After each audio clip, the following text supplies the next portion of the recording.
মদিনাওয়ালা নবী মসজিদে নববীর মধ্যে চলে গেছেন।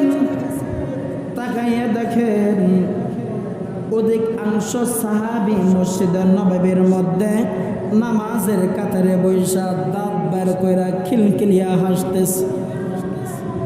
মদিনাওয়ালা নবী তাদেরকে হুঁশিয়ার করে বললেন, ভুইলা যাইও না, মৃত্যুর কথা ভুইলা যাইও না।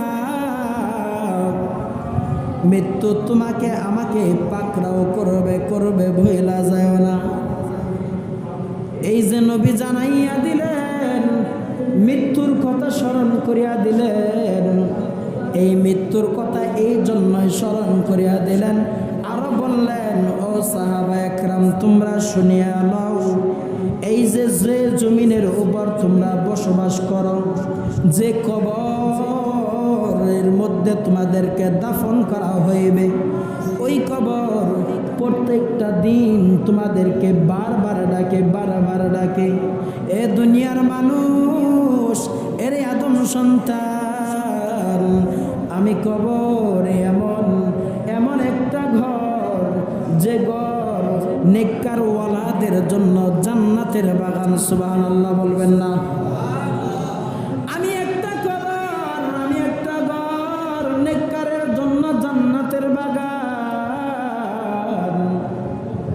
যদি নেককার বান্দাদেরকে কবরে দাফন করা হয়, ওই নেককার বান্দা দাফন করার পর তার চোখের দৃষ্টি যতদূর পরিমাণ যাবে ততদূর পরিমাণ প্রশস্ত হয়ে যাবে।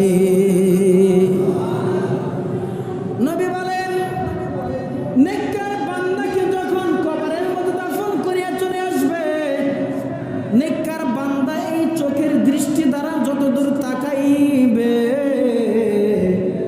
ততদূর পরিমাণ ওই তার থাকার জায়গাটা প্রশস্ত হয়ে যাবে, বড় হয়ে যাবে।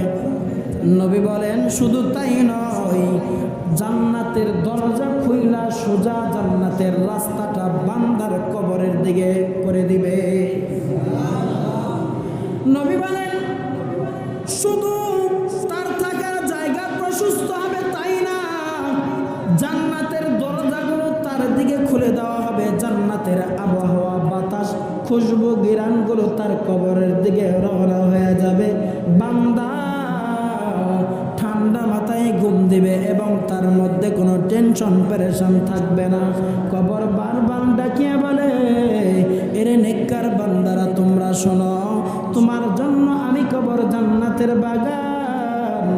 এবং যারা গুনাহ করনেওয়ালা, বেদাতি করনেওয়ালা, জিনা করনেওয়ালা, নাফরমানি করনেওয়ালা, যারা চুগলখড়ি করনেওয়ালা, গিবত করনেওয়ালা, মুনাফিকি করনেওয়ালা, হারাম খাওয়ানেওয়ালা, সুদ খাওয়ানেওয়ালা, ওই সব বান্দাদের জন্য যারা জমিনের উপর গুনাহ করে বারবার, আল্লাহ কোনোদিন তাদের সাথে দুশমনি করে না, নাফরমানি করে না।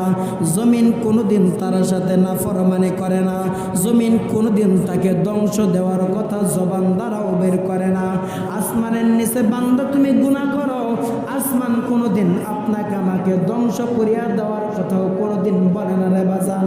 কবর বারবার ডাকিয়া বলে, এরে আদম সন্তান,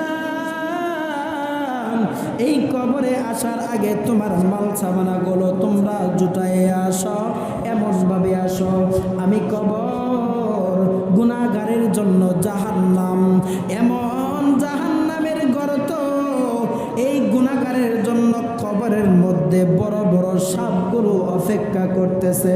কিতাবওয়ালা কিতাবের মধ্যে বলে, ওই কবরের মধ্যে নাকি অজগর সাপগুলো, বিষাক্ত সাপগুলো অপেক্ষা করতেছে। গুনাহগারকে যখন কবরের মধ্যে দাফন করিয়া দিবে, ওই কবরের অজগর সাপগুলো ওই মানুষদেরকে, গুনাহগারদেরকে দংশন করিতে থাকবে।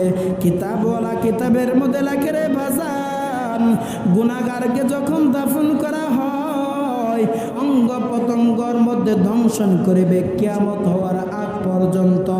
আরো কবর ডাকিয়া ডাকে বলে, ও আদম সন্তান, গুনাহ করনেওয়ালার জন্য, নাফরমানির জন্য আমি কবর যে অনেক ভয়ঙ্কর।